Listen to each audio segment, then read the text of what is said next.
Royal TV bene kontole mi kudo me pinpon podo ye ipo ena che na do podo mi ton lenu wi wa wendo me ko ton ma upo mi do jijo obo mi wa fon bo gan lo ko mi oyen do akolu zangbe vendredi le we mi no ajinja yin de nu wi wa de yin o wendo me ko ton konjile lo so bo mi wa nugbo mi do gbe na mi me yin me bo de bene to me fi obo yin wa na nu wa wendo me ko ton bo no pon le mi me ka so yin bene vi bo de togodo ugudo fi teme de mi ode boyin wona nu wa mi ton bo no pon le mi dogbe na do poropo mi ton le bo do dagbe ina tin na mi bo yi mi ton na yon bo gigo na yon alimo su do kere aga segboli sa gama mo na voro pulo mi na dio avo bo dagbe na mi ton de gbe mi ton bo igbeji le gbe no na ro pon mi bo mi na mo nu ene le bi bo na rengo mi mana do cho ete mi na du wezun yin la kama ji afo mi ton le nzon ron to bi o gbe mo wezun yin la kama yin mi zon ko mi ton le gbe je ron to jijo jijan mi na no do jijo mi le we bo no ho kendo alokan le me bono do Royal TV pavi nu peno de to mi to mo yin mo boy kono blo nu temete mo mi no ay télécharger bono pon file mi no ba kwezo mo no wa enele e ma so na ranzon filo gbede pon tile lo so bo de mi oyun egbon de nu wa kon do me ko ton kon mi me atan we no no e kon do ado mo no pe atan boy no ze zendeji boy no savo me la ko Victor se pe ni ade gbo mi se do alo ma kun we la chi awe bo DJ abesan gbe Dios wa jilo do mo oh Royal TV bene konton le se mo no sin bo se bi no ko siku mo se ndondo mo no do no eton ni no gbere se we do me atan le bo mi re fi bo no zi awa jije abi pon de yin pon bo mi na se bo kon do mi no le na fa nu de yin nu bo mi yun e dai to bo mi no le zin we bo mi ma zo ade mi mo ndi do wu kon we me atan le no ple do fi dagbe na yin mi don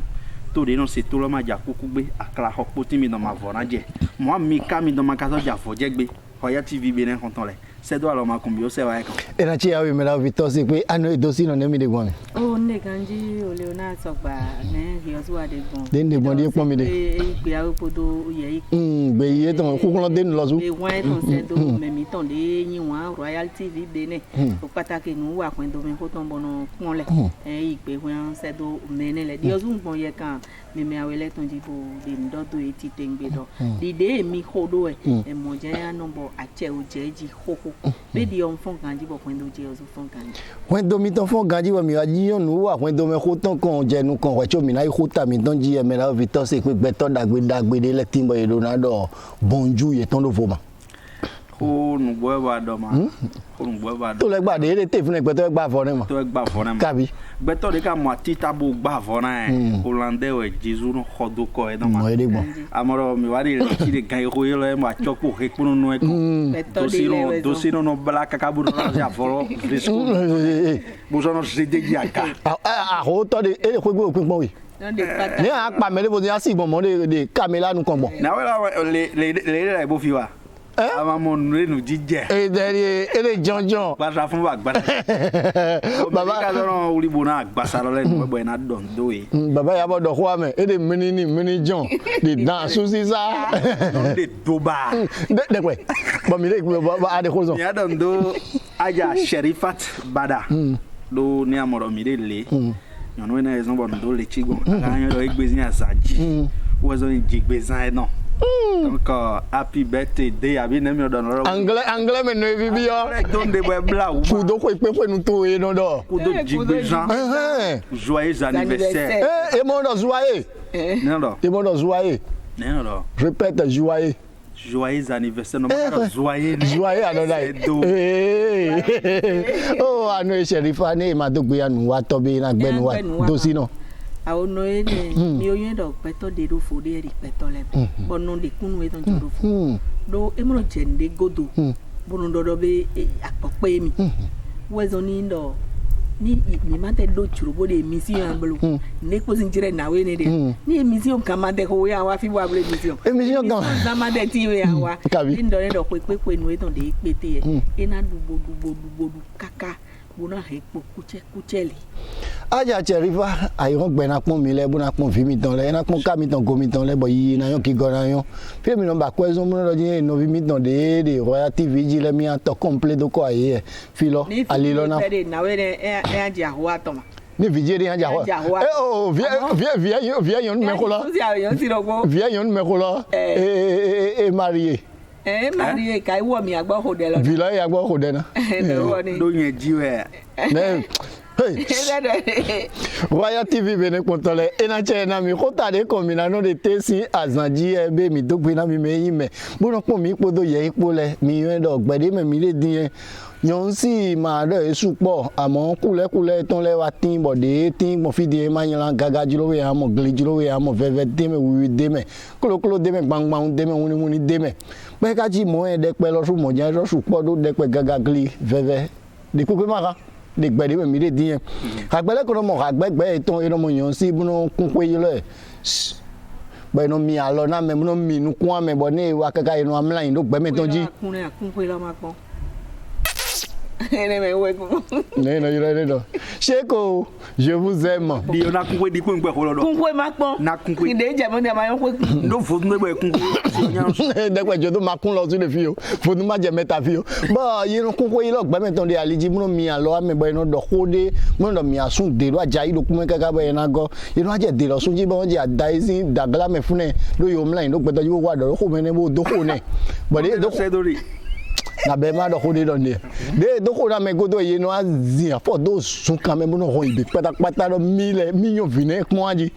mile mi mo pon we aji mi ku epo do khode de gbe me fi pon aji so si do kho bo gbe to si no khode ko ano mi de na ho ne la ko ano mi de khode wa ni mo ma o de wa nbo ko lo le ja ko de mo sun ni se gbe na wa de da ye ma do ko lo bi a wa ko me fini kabi ne ni da me na bi to se gbe sunu glegbe nu le e mo mene vo vi meton bo mi fe na bo i wa de khodo kaka bo da sindo nu menga ba go da fo no de rombi de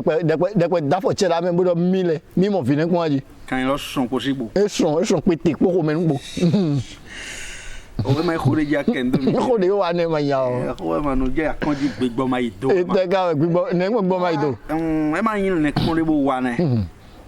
fi de no yon sun si glegbe nde yo fi o ne hu dona yare agbare do pezo wa dona yoro agban lo na didami de imno do agban bo hin do no pemene wa lo enele we mi ade no wa lo mi do le me bura yinu kan do we vi ro po jiwe pero bo re we vi de pule bi sese kan gble na timati do ko ka vo amoro nyonu ki khoto ne je kan en do timati do vo da timati vivo ele we mi le rin wa ri me ti do ko awe atonde ga evo bo yin sin do de pule be ma sun le bien no blo mo ano do si no etewe no donu mo nkan ton wa etele fitele afo lo bezon kaka bo ye ge dio mo we pon dio ayon mi pon fite di gbogbo no bo blo po ko ne le no aje tin ton je te no re meje fune nde no re meje fune ma kwede se nu kan so ma kwedo meleji nu ma di ya mede sun lo ka yon lo sun lo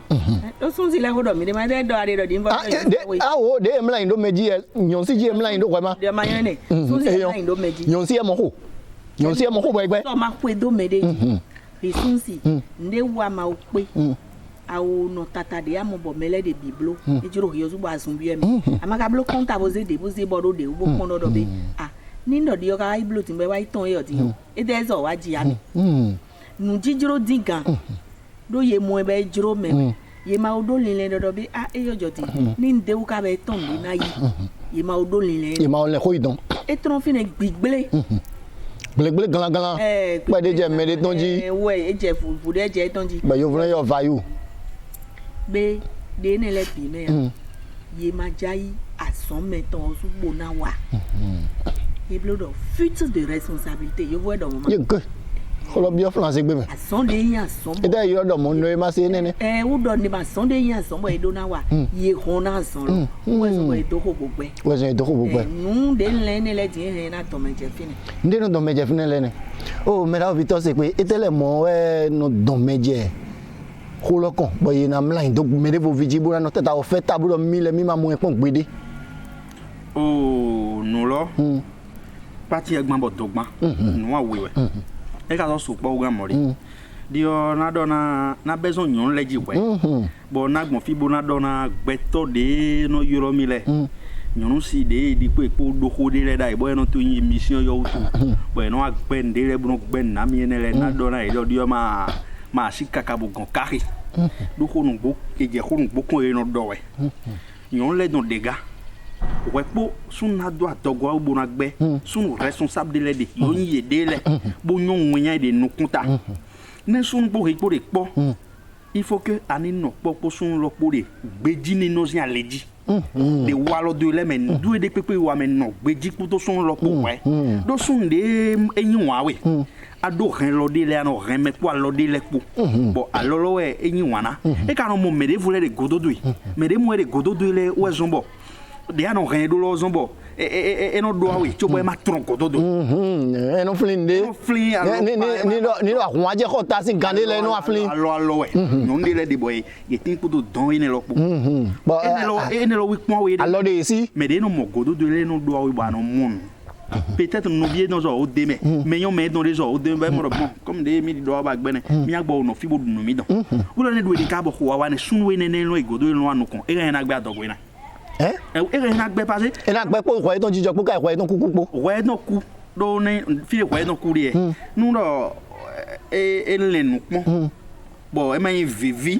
we ren bon vivi agbasa me don we plan inu kon agbasa me don kede ne fi de don e agbasa vivi de le de bonne e wa bi e me yi mo do no tonzo e me ne de vivi alo pa tele mo e ndo o ya i habo tro me ko ide no e ma wa je modido ene me e ma je modido ene me o yi gbe bo mo vivi lo kaka bo vivi jo vivi ko do ma inu kon de me o anu e do si no me ko mi do ne ma de wo de adu ai mo ba sun de ji mo da lo ji de yan odogbon din yen be e wa zon vivi de wu ka be zon ko de wu me ren lo de le gbede le wutu bo ye diri de nu bu ka gbe e wa zon mo ne di don jijiro ho dai lo ni don jijiro ma de la me aki me de bodi chocho do awewe de ya ma o de pe si so me nde ton de ya yin do ma o de wo lo wa pe mo andu ama haji ama de alo ne so nenu we ton lo so wo lo ne me lo pe ne wo lo no me lo pe bo adu bu ka yin me ike de ho lo no de wo lo ne me lo pe Victor se pe me lo pe bo adu lo ka nya na oh Victor se pe nja kon we note amo ho di ba do to oh do si no ba mi le yin ko yi nindo nagbo bi ho de do se pere mi nu jijiro apa ho ya we le ni ma riyon si ama o agbon fere ayi do juro do pobodo me o de ko do amiti wa dande fo rezo de fifa rezo de te su mi ma so de fi de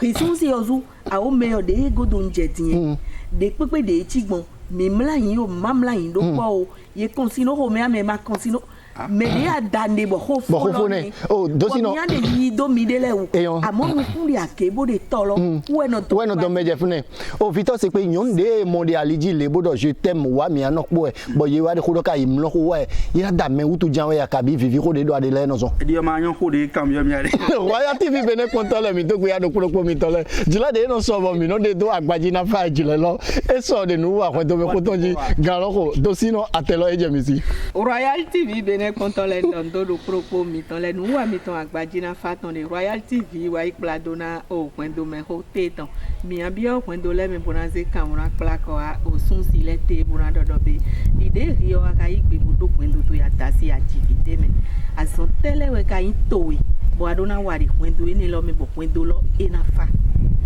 nindo mi pon we nde yin nu bodo jolo le mi amododo be sun si susu de te di ma so de kwendo me si anson etan yi bo de wiwa ason de yin asudo poton de kosa ye ma so de biblu bo eno jo ason ene lo le bido kona yonsi ezombo yonsi na do suru kaka bona sen kaka ije kwede nu eno glo ipombo eno no tata bono be akwa bo e kana dodo be yonsi de fifie e ma yin fifie e son sunsi yosuga nindo mi wa pon fi ason te ka yin sunsi lo tombo e do na wa de yo da mere vo vi ayin do nu e adu afo e ado e ka je ason e kana yi to to pe ma vide mi no pobo ji lo le lo yina pon fi lo le o pon fi lo le ton de fine nde adu e de fine la me ano kanji fi lo le ton de fine vide do ko e bona yi we ko me do na ze do we ko me tanda riasu rito akajo ne le bido bo kwa rio ton lo amono zan de ko igbe to ho me wa no iblo agbaju mo mono zan ko de ede mo kwendo mento e na hunzo jawe ede mo asiwe mana mi we do ko ede mo fifa de pepe gbe no po de pepe mana no kwendo ene lo me di oja agbon ye kan yo me do ni ndo mi gbede mo ale le jami ale ma jagbon ye kan yo mo na do asun si de do wa mo nko le dodo be ni e ma pe nde ye mono dote ni ndo ayen do mi ma o do ku won de na ndudu mede vovi bona na ndudu akin sinsen de tron mi me awele ubu ma ida mere vidu khomewe do amblo to e pepepe nyon si alogoto wo eyin de kwendo me ni do asuma do ton eton me amoni asuma do bo asido asinablo ni asuka wa dolo e de tandame be de nde ko do di medele ande di do bodo be bo mi la do ko nya ho to bo ko jobo ko le bo blo le ya nyon si lojo lo ngbo e alogoto sun si do na yin ro pigbo eton me do alogoto nyon si yin emi bo ni do ade biblo kanji nyon si na de ton bo go alo awe ye yi we ne le bima e ma yin do nka do mo we zon bo nyon si le na do bo mana blo bo na do be to si no do de Royal TV Benin bo do be sun si le kede do na hokola ko mo ablo nde bi ya ho akiza ye madomo ason pataki sun si ton we nde ton réunion si akado na tek mo janwe bo to e na bi eme de mi de yi do mi de le udo uwe ji anje ami do uwe kwen do me mi ton le na fado be sun si le di ona bi o mi do mi ni gowa kwe mi ton le gbe bo fude de mi do e mi ni zando fine na ni kiko vi mi ton le ton asi mi ton le ton chubo mi aton je gbonu bo yesin sen dagbe e a hodo mi bo le gbe mi ton mi amo bonayi bonago ni ndo hiyo yi wa Royal TV Benin bono ponja bo yin do nu wa gbaji na fate ton fire mi akli do ko de ni je kagbe mi akpe to sino ena che na mi fito se we Sado. dekpe do e kun venza bo gale venza bo yuro ka gbelo me bini nu aka Be ya hanu. bo mele bi de nu bo no ne je champagne Nyondi awa me. oh mama de kwegbe Akazi chaki awolo kubia. chaki awe popo ado popo C'est grave. e den grave lo Extrêmement grave. e den mo E u gan wi donne. e nyala Enyala. ah Kode na we odo en bo. E do na khan ka sun su podon wa ndele. Be ni no le kan mede bo yi mede tu lo teche fi ole to no do to me hu ma yon. Do no ai punde le kaka su potin. Wa ha kwejo no akpo me ayi. Amo na dona adokon jin akwe. Ye mo ko ebulona. fito se we Da wa mi anu do ko debo. mama Wa mi anu do. ma lo ko glam yo E ma gigre me. note ablo mo pon oui Bo agoma na kwa fugbi. Bo blo mejo me. ma do anu blo ko bi ne do ko kun ton de ablo lo cambio de ma O ma se do ne ate cambio me le ya gbe ya we ma. ama blo pon Papo no sin le bono ron akpo le yo. Jijo wo lo no de fibi me ma. Bono de no de régu. Oui. awe no le senji Na we odo hodo facette aweje no ada aweji we do hodo. Ne mini bio wen do mi don le me. Bo bio o gleto ko mi don le me. Bo ize koko si peji. Non si ka ori alogona sun we ma nye gbezi nu le. sun logo yon de ma zo inte We biwe to mi no le no ho. Bon afonyo ne me de le ho we biro ye mo zo no ze kwedeji. Amo nyono we na bio zume bona tiade. Nyono we na bio zume bona danaki. Nyono na bio zume bona yi bon de o de gba e lo ne kwa de ren gba e lo je mo kon wo su edo o mama me de le te de dio joy.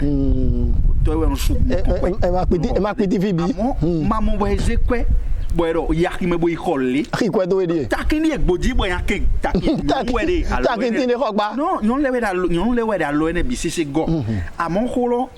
alo awejire. Ne mi ai bi okun do le me de gbe. Nyon de le ti. De dosi no di do. Bo kwe de sun lo zia me we ile na do jojon. Mo ime jo me. Ene do ene awa de voji khole. la yon de beauté don le ye do ko ma We do ache. Ne kwelo we. E supo e we o. Ado ache. Bon, de into we lo adona wa danda me dada. Royal TV Benin kontole de agbaji na fate to men de do ko mi ton le mi na ka de we ndo dosi no e bi osun le bi patapata do me do ko ni wa son de eton pede de yin ko be ton ezejo e mai mo utu ana gon ma blo mejo me de ayin de to ko me mejo me de ayin de gbele me ahaji me de okun da mai mo utu ana gon ma je amo vi kwa si ko de ko vere ko gbe bo we nenu we ade boss wa doyen wa ni ade mo blo kede be vi lole na we de ajudo ko gbe se don le pinpon we bo ni do ba de bo no ko me kede ba lo na ko we yo su yon de ga de ko me bo yin do papa sin ko lo me wa ho ru ja le vous on ti yo pole na ko ve ni do ba de no ko me yon do ba lo de ajo le mo pinpon we yo su de ka so yon nu bo de ko me bo kwe lo de akwelo de papa de zize wa me da Victor se pe na chi awe akwelo de papa de zize wa to we pon no po de na go na bo na teto e no de asiwe bo kwe no de avoto na mi bo bla bla fini jo fi mi don no argent je bo no papa e ma wa we jon bo bla bla na jo ni do eti mo kede e ma yon akwelo no de avoto le bon j'ai quoi yon do mo ni ba quoi ni che quoi mi ma ro fe na be no fi dem bazo e ro bi o komelo bu j'ai quoi ki do gome moi je hongboji ya ledo pa moi je quoi lo wa che ma che bo be ba je mi dosi no go ma che ko ya mi Royal TV Benin kontole nu wi wa agbaji e na che na mi nu agbaji na fa ton le te si azanji de kwento me ko confier mi la do te do ne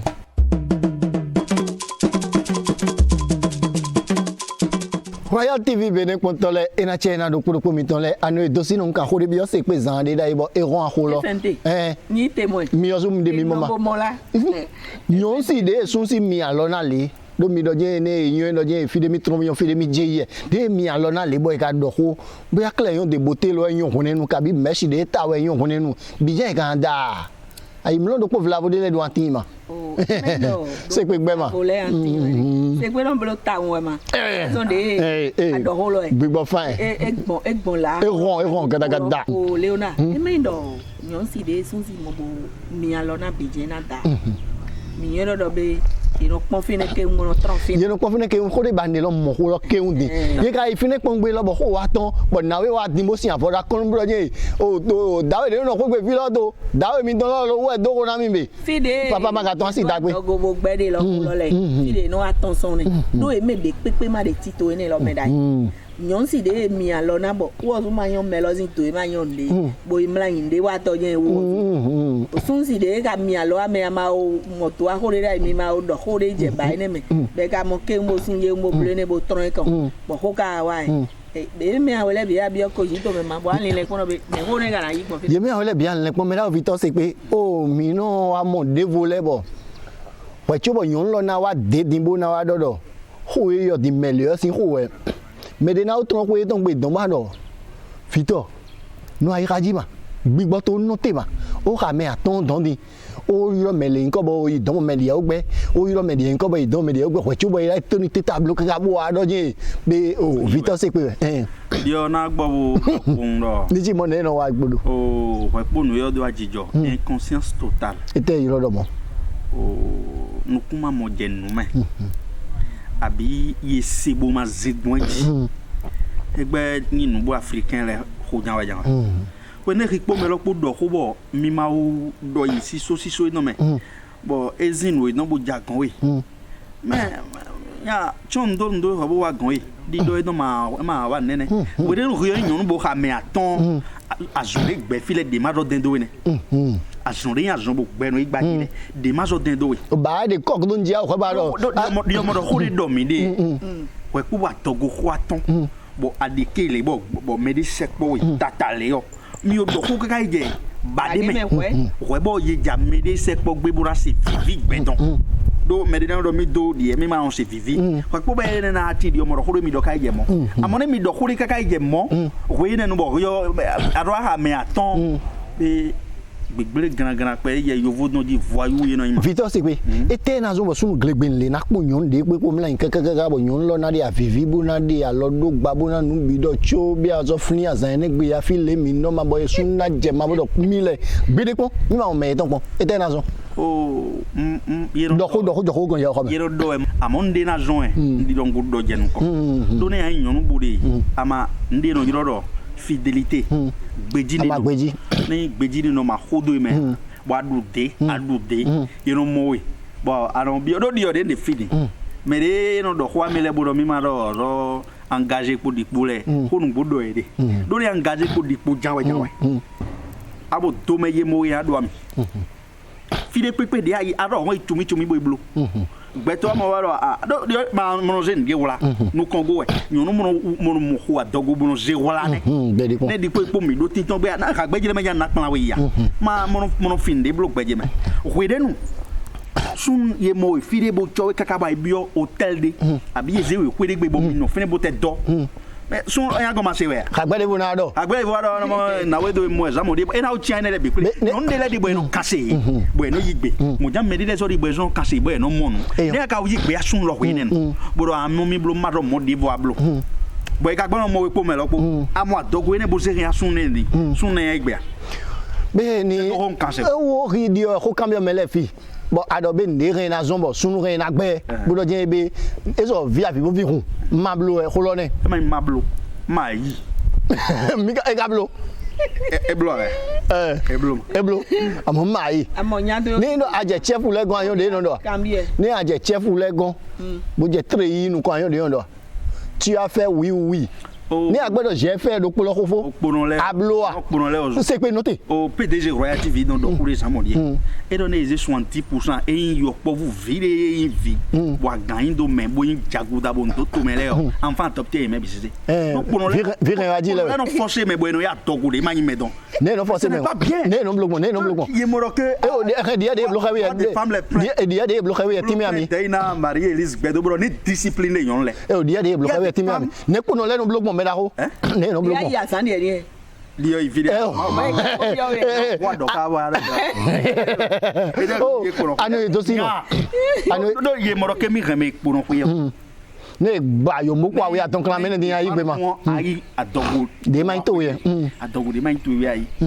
Enele no azon bo file no aden doté. Vie le no zon no e do la ji ko e bono dog point donc a bla o. Oh Victor. Victor c'est pe no nya kan ko ji c'est anormal. C'est anormal. Et na tia. Oh anu to sino. Oh mi no se ba yon dodo. Nyonu de télé e muno dan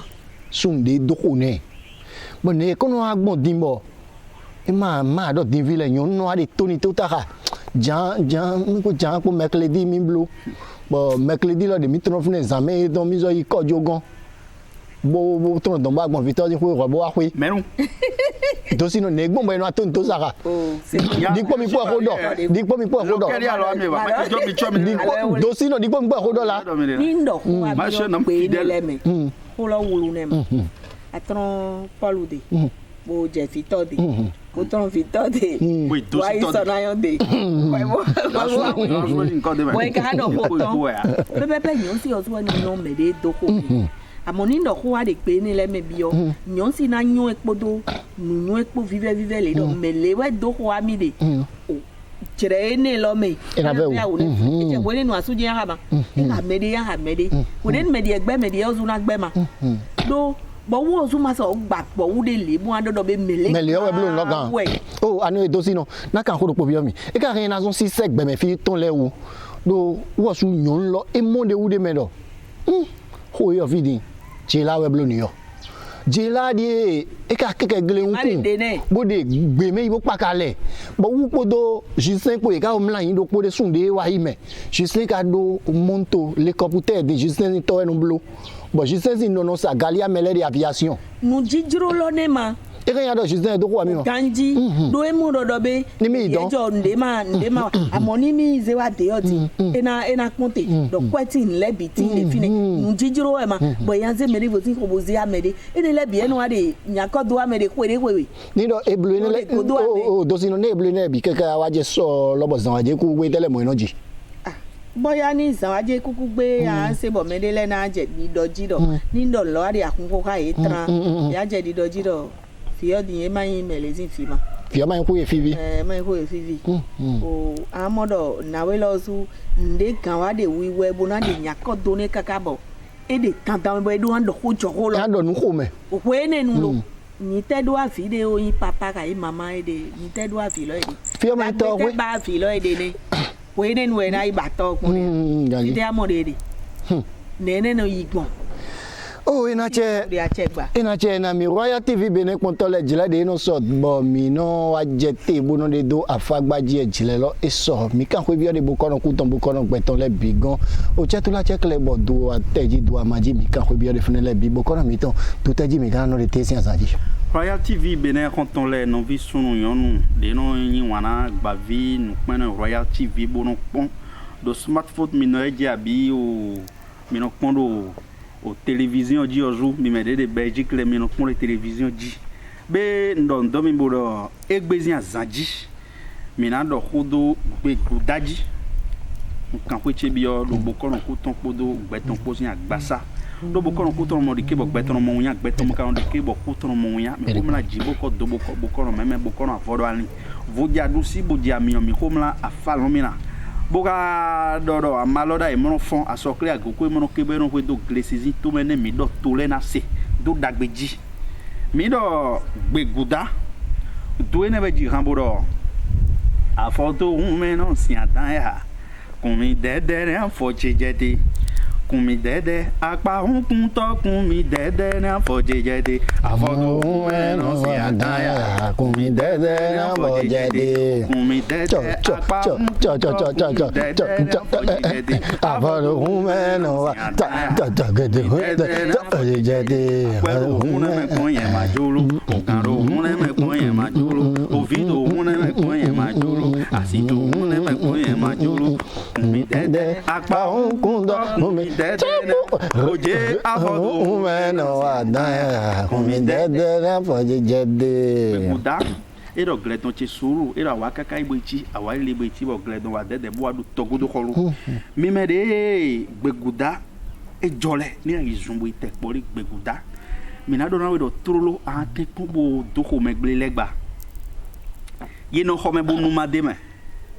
abi nu do po mademe mere pori gbeguda da ndi nu sien de ma je nu e no ho gbe fo son fi sien e ma nu a sien de pepe de gbe no me pori gbeguda ji mere gbeguda ka jo mi na do na do ma dizia zan o do vendredi zia zan po nezo no tenkun bono bla nu kaka je gan we awe me we bono dunu e ka ja ndu gbe yana tenkun bo anu do atesisen do dagbere de do energy akwedo eje do gan we no do de do energy me de ka ite poli gbeguda yonu veve e na da yonu veve amo e na tenkun bona yisu na yonu veve o le do mi de gugbe do mi de mono do gugbe bo zo no tun me de da poli gbegu me de te poli gbeguda mina do ne do ma dizia zanleji ni no tempon bo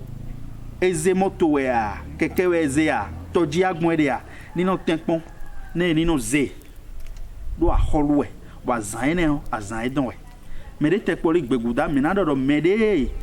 o kan ni de ye hu na gule ye gbogbe na kan ni do guji we a abi moto we gba kan lo a abi keke we gba kan lo a poli gbeguda no e ma du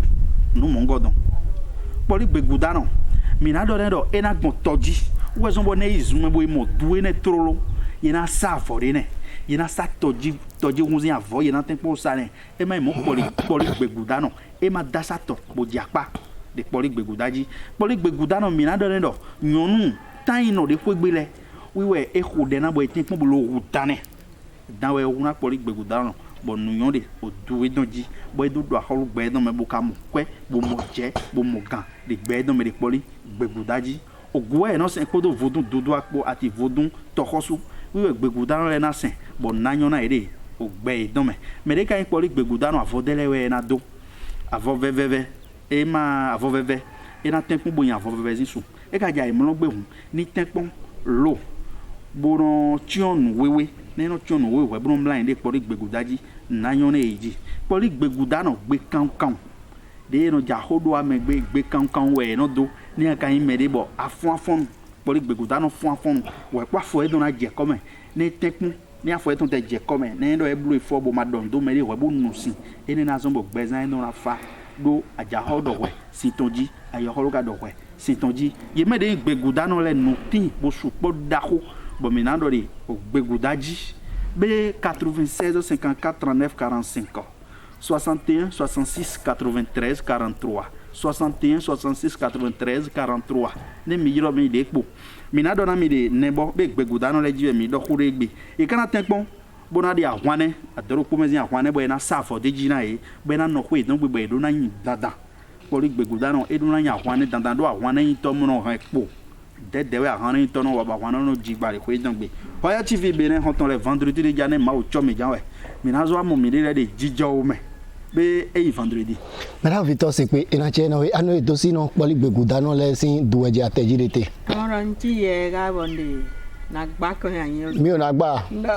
bi beto di ma wa fite ya yi ndo bo ko no mi to to ni ku do oko bo kana gbon ye kan ni me klem bo na bi o Royal TV pon tole me de mon kunu je nde do bo ko no mi ton de me do ye ni tekpon bo sekpo me hole bo pon tu de jo ye bo kan bi o poli gbe ku dano le do bi o de do ti kaka wa jaye bo yo akpon bo se kai tekpon bo yin su lo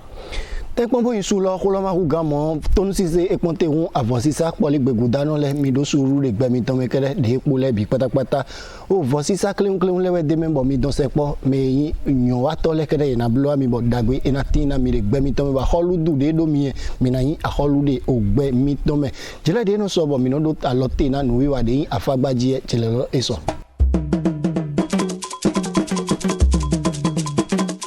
Royal TV Benin Pontole ena chena do popo mitonle nu wa kwendo me ko ton wede nu kan yido ano edosi no bo mi tron fagbaji bo le ko e ko tade kombine da ye sunu glegbe nu mla ndo mele vo viji bo do ko bo gbe bon kambio mi da iro ni no sanwari kuku do tele mo eno jiaji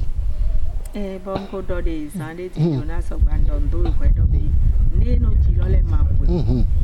ko jayi wa re wi wa ya amodo do be so wa do afi ne do o fi ma to fi ojo ma nto ko ton we boya no lo do ne ka yi asulo osu papa lo enyo ko lo e ko lo ni to yi do mo chobo tin bona ndo ko mo nko we jai wa de yi wa yi ai no ai mo do be enu le no aje bubu do mendeji do ye ma li nu mi me nu gbigble bo ye yin e bu ka de kan alina bu do e ka de le we ne nu e ka de wuyan to fi de di dona de me ko me ka yi ko de me do bi ma so yi to fi ma to ko ye wuyan mo de ne o jo ko le ne na aje we ne nu ye na de to ba ko ya to mo do ni la ka we nu yin la kan da ye ne na ajo asu opo no po do be na gboje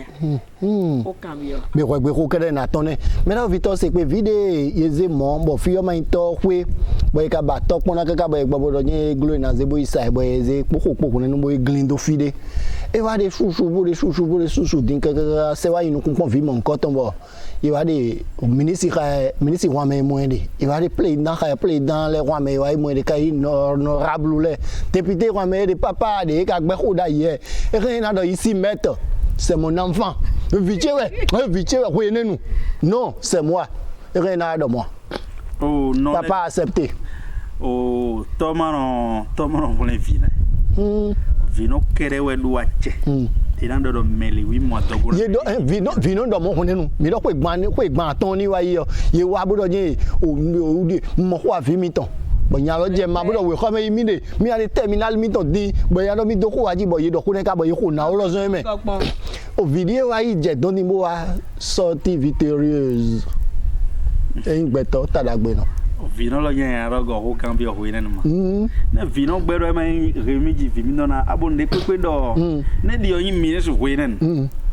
bo mi so po bo wa bo digo to sino bo wa ne ma o na mi a che bo ministre de l'intérieur ji windi gay ya ho bo ma se ji emre ya ho ba yin mi ya ho di o papa lo Dios we jiwe ma se mo san no le yin mede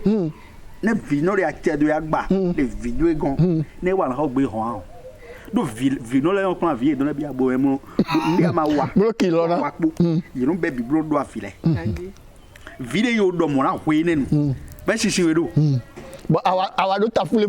ta je no mo aton awa biro je bo ja Victor blo ne ho egbe ne gbe ba pe ai pe kuyan ye ko kuyan na ku ano edosi no mi ko na mo dimbo o we de nu sun de ko gbe bodo gbe de mi le ma do ko pon o de sun de vo no ton mo do je o yege di e do ko lo di we do lo bo yon no do gbe de ma we do àwọn kuno le ne te no lo gbe ma ga da sino ne joma le no da be ne dosi no etezo sunsi mo ko ayan ni alo da ko mi o su edo ni edo ko de wa pole amodo be hudo edo mere filosi hudo me edo visin besoin ni yon lo no fre ka ya tron fre mo me lo mi edo ko do na po lo na to yo re ne abode do kwe bo abodo mi edo ko yon lo akwo yegbe me nde no kwele no ne ma de kwi kwele ya ni rabo lo ma wa so kwi o me amonu kun ye we ni amado adogo mayiwe mayiwe nyama ka le de mesu Bon, ni akayi egbe ka gbe yo do mele to gama. Ça aussi c'est quelque chose non? Abega je so bo mele to sin wi lo for 30 ans. Agbe yi Man nan de. To de ya we le di ko fi to le go mi ani do nyane mai ho. Mai ho no ma dio na do. Mai ho do. Ira mo do ko do awe. Ha ye ma do mo. Ye anda bo mi le di do. Mi o le mi ba se. Ira zuzun we do mo. Ya mai azun we do ma pe to le tik po ma. Bo ye se ne di do to mi no me ne di do pe egbe do me. Ba ti ene lo ba do po do po. Ko ya we. Ko ya to de bo. Ba ni no mi ma to ama de lo. Ni do pe si. Ye so ton lo bo to ni ba sin fi de bo. De mo to go lo bo ko ahun den ka bo do. Bo fa no yi. Ye yo pe to be do e do yon aton ho vi do po ye do. De yin me bo e pon me do e do secret. E do un secret. Wo yo ye jodo fun. Bo je jamais ça non jian. De pe achosu le no abuna kule rabo gon fun. E no anyo e. Bo wo yen fiji si bo pe we. Bo no de fiji na papa. Bo papa ma fon kan. Papa ma ga belo ji alo de ji. Belo ji alo de ji mede nde monale ye ni tondo ede u boton de nde si o do te majoran de gbedi me mide den kai to si no. Ne eji me do mo a fun e. Ye ji me do ne ku no. Mado eji do mo me de monale me bi eji do mo. E bi ma mo livre ça no do tout classe azon. Azon te timbo de. Le carole il do rien chale wa. Bro ne madasa mi. Ne no yo do. De ti na chale te mi madasa mi. Ne blolo. Ne asiwe. Gonya anayi. Pourquoi photo frère. Amo adeubo dasa mede volé to yo janwe e mo ai nda ye mo ai do we ne romaro azon wa mai e ka we pon ya ye no ko le wa kon we e na che na we ano e do sino fito se pe chewe Makana we ko ni minote sunu be anto hon gbogbo ika o da sunu podo topo no po de dia do vi sunu we do ji bodo do be mo ama so se gbetoro ko si dessin do gbetoro ko si dessin do rio suwe yi gbebo rio fito de mi wa fi ne akle alo uligan mi hosuwe yi gbebo wuli alo de wuli alo anano no ye ma de nu gbo anano papodo ma de nu gbo anano fito se pe e na che na we anano papodo alo uli sito epo ano e do sino mi wa fi nu wa ton ko temi do buna dona me o gbede monale awani Leona Sagwanda do Vita Segbe bodondo me konto Royal TV ton le o mede de koyo kombo de le si se do bodo yije na ye o nu konto lo le ya technicien mi ton le asogbe mi ton de ko le do mene le bi patapata bo ka wa fi lu bodo do be de mi dogun e ni bono mo ni do ayen do be mi mari ko ado ma yinde kon era chena ayen do be ye amoko be ma yo mede amoko na ma dangonde fito se pe mi wa vivo no o se do alo makun agbin e ma donu e ma do afo agbin ma donu e ma ka do afo e ka no donu bono zinzon pide ka fa wi agbin no di ona be de lozon azon pe Royal TV don le e me de no mojile o DTV we a PDG we a me bodo me we a ndinde nele na khule na e bon do segbolisa gama mono no avoro problème vo dudu na bedagbe no le wa na e dide kanji mono gbegbe ya dero de mo kan gbegbe ya kanji akwe mana gbegbe ya e je mana gbegbe ya mo nya gama gbegbe ya e fa ide kun mono gbegbe nene kun ko me aja sherifa dagbe na imi don mi gbo avodo ko mi gbena gbode wo gan mole do kona mi mo we na zo don do hodo Leontine c'est do Belgique bu kana don do Sylvie pon c'est do Paris 19e mais na le yede abeboro mi pon mo janwe Maltida mi na don do c'est do mi don do tarala bodo e dona mi do mi na ho ndi micro bo mi no wazonale mi na ho na mi mauna pombi mauna zemi daga mauna wadagbe na mi no mesene na wadagbe na mi bo jongo de yin lo jongo lo ina wayi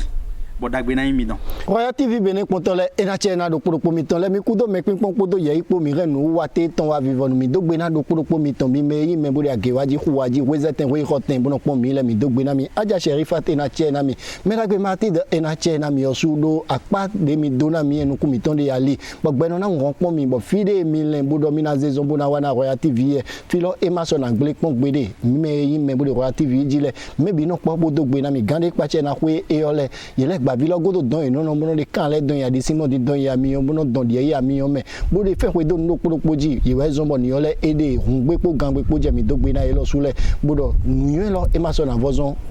ko iton le me bodagbe na tina do popo mi ton le so ni keka sa ni no ma ko mi lo jijo azan ti atan gbe de je dosi no vitor se pe ko do no vi mi ton le na so gba se doku mi na so awjiro de gan le nkan ton me de ko do po tin mi ton le me de gba vi mi ton pe vi de apo mi ami le me e na che na mi